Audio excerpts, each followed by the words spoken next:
रुद्र नाम का एक लड़का जो अपनी माँ के साथ रहता था, उसकी माँ के अलावा उसका कोई दूसरा नहीं था।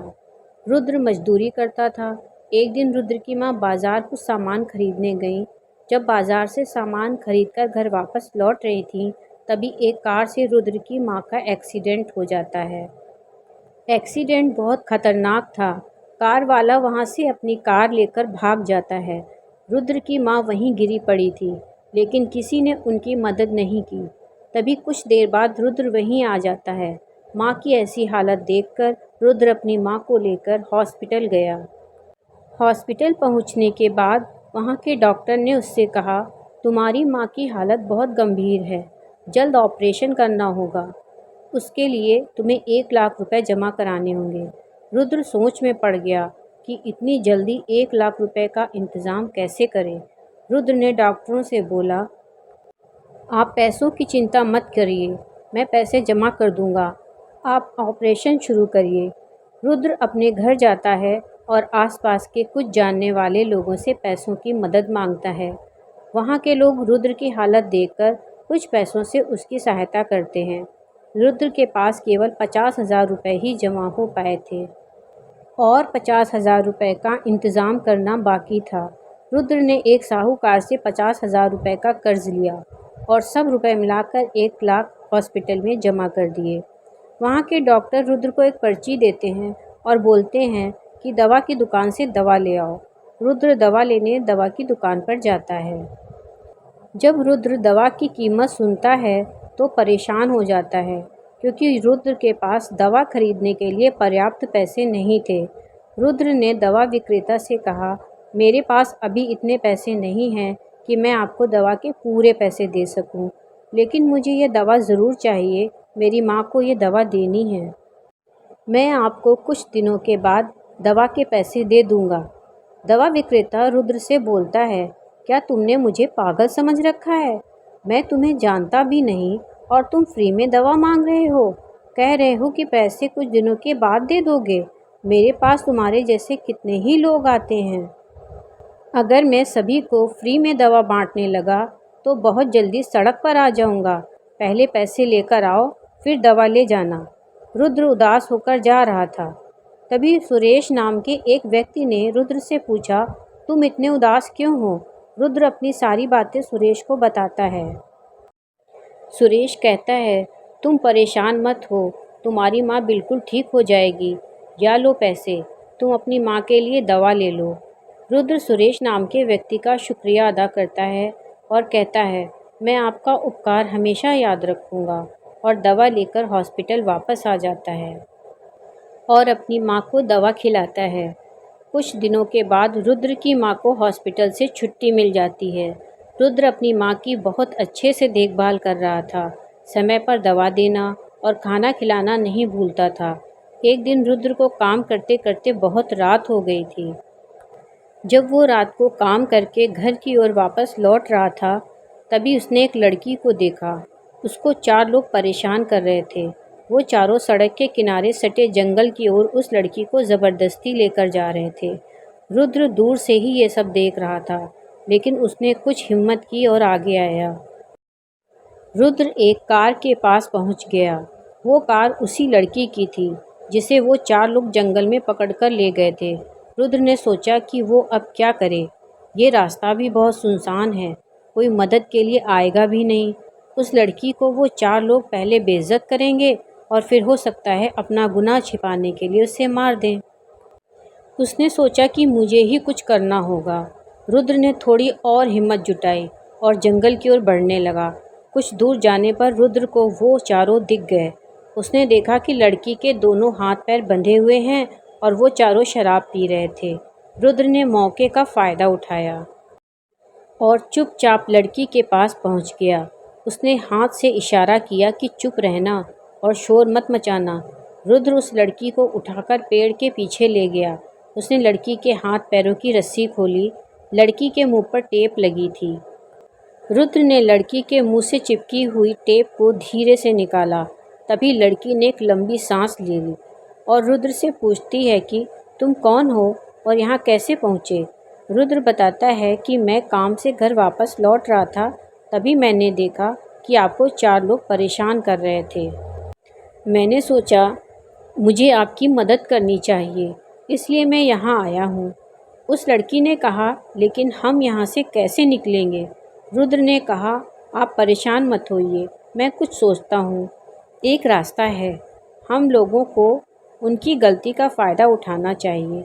लड़की बोलती है, मैं समझी नहीं तुम्हारी बात का मतलब। रुद्र कहता है, वे चारों तुम्हें ढूंढने के लिए अलग अलग दिशाओं में गए हैं और वे सभी अकेले हैं, अपने पूरे होश में भी नहीं हैं, और हम 2 लोग हैं। रुद्र कहता है, मैं जैसा बोलूँगा वैसा आप करना। मुझे एक थोड़ी मोटी लकड़ी चाहिए जिसे मारने के बाद वे चारों एक ही बार में बेहोश हो जाएं। रुद्र जल्दी से एक लकड़ी का इंतज़ाम कर लेता है। रुद्र उस लड़की से उसका नाम पूछता है। वो लड़की अपना नाम रागिनी बताती है। रुद्र रागिनी को बोलता है, मेरी बात ध्यान से सुनो कि हमें आगे क्या करना है। वो 4 लोग अलग अलग जगह पर तुम्हें खोज रहे हैं। जैसे ही कोई एक व्यक्ति आपके पास आएगा, आप रोने का नाटक करने लगना। जब वो व्यक्ति तुम्हारे पास आएगा, तब मैं उसको पीछे से लकड़ी से चोट पहुंचाऊंगा, जिससे वो बेहोश हो जाए। कुछ देर बाद ही एक व्यक्ति रागिनी की तरफ आने लगा। रागिनी रोने का नाटक करने लगी। आवाज़ सुनकर वो व्यक्ति तेज़ी से रागिनी की तरफ आने लगा। जैसे ही वो व्यक्ति रागिनी के पास पहुंचा, वैसे ही रुद्र ने उसे पीछे से लकड़ी से हमला कर बेहोश कर दिया। इसी तरीके से एक एक करके सभी लोगों को बेहोश कर दिया। अब रुद्र ने रागिनी से कहा कि हमें यहाँ से जल्दी निकल लेना चाहिए। रुद्र और रागिनी जंगल से निकलकर कार के पास पहुँच गए। रागिनी ने रुद्र का शुक्रिया अदा किया। रुद्र बोला, शुक्रिया अदा करके मुझे शर्मिंदा ना करें, ये तो मेरा कर्तव्य था। रागिनी पूछती है कि आप इतनी रात को कहाँ जा रहे थे? रुद्र बताता है कि वो काम से वापस घर लौट रहा था। तभी मैंने देखा कि 4 लोग आपके साथ ज़बरदस्ती कर रहे हैं। रागिनी पूछती है कि आप कौन सा काम करते हो? रुद्र बताता है कि उसका कोई निश्चित काम नहीं है, जहाँ काम मिल जाए वहीं करने लगता हूँ। रागिनी कहती है, आप मेरे साथ चलिए, मेरे पापा बहुत बड़े व्यापारी हैं, आपको एक अच्छी नौकरी मिल जाएगी। रागिनी अपनी कार में बैठ जाती है और रुद्र को उसी कार में बैठा लेती है और गाड़ी स्टार्ट करके अपने घर की ओर जाने लगती है। रात काफ़ी हो गई थी। रागिनी के पापा परेशान हो रहे थे।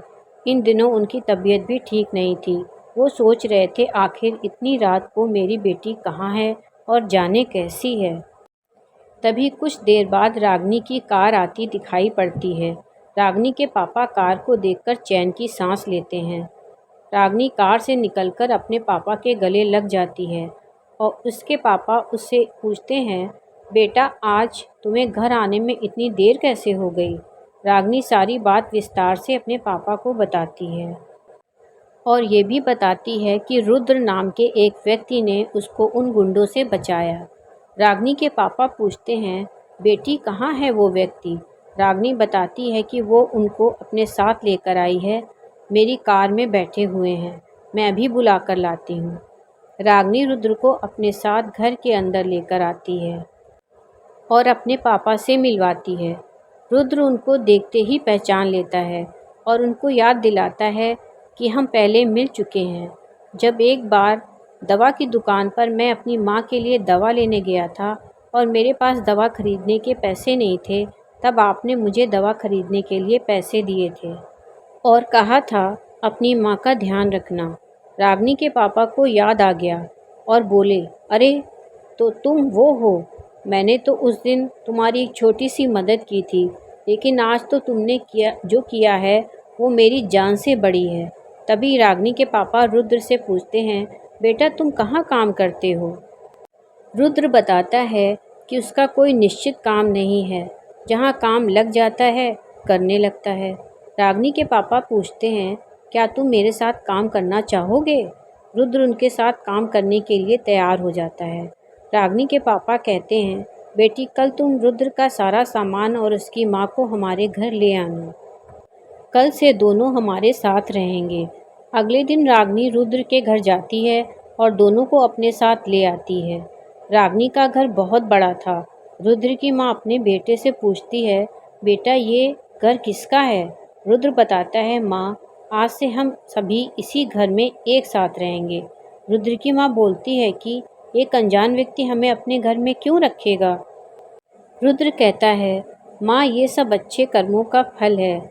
माँ, आप पहले घर के अंदर चलिए, सारी बात आपको बताता हूँ। रुद्र की माँ घर के अंदर जाती हैं। फिर रुद्र अपनी माँ को पूरी बात बताता है। सभी लोग आपस में बातचीत करने लगते हैं। सभी के बीच आपसी संबंध अच्छे हो जाते हैं। एक दिन अचानक से रागिनी के पापा को हार्ट अटैक आ गया था। रुद्र उस समय ऑफिस में था।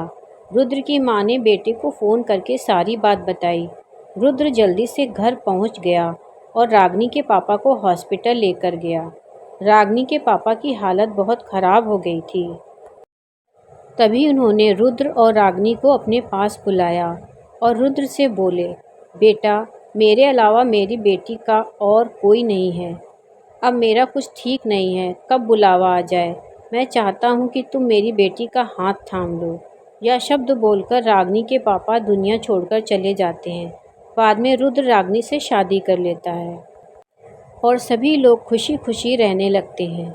मित्रों, अगर हम कभी किसी की निस्वार्थ भाव से मदद करते हैं तो कभी न कभी हमें उसका अच्छा फल ज़रूर मिलता है।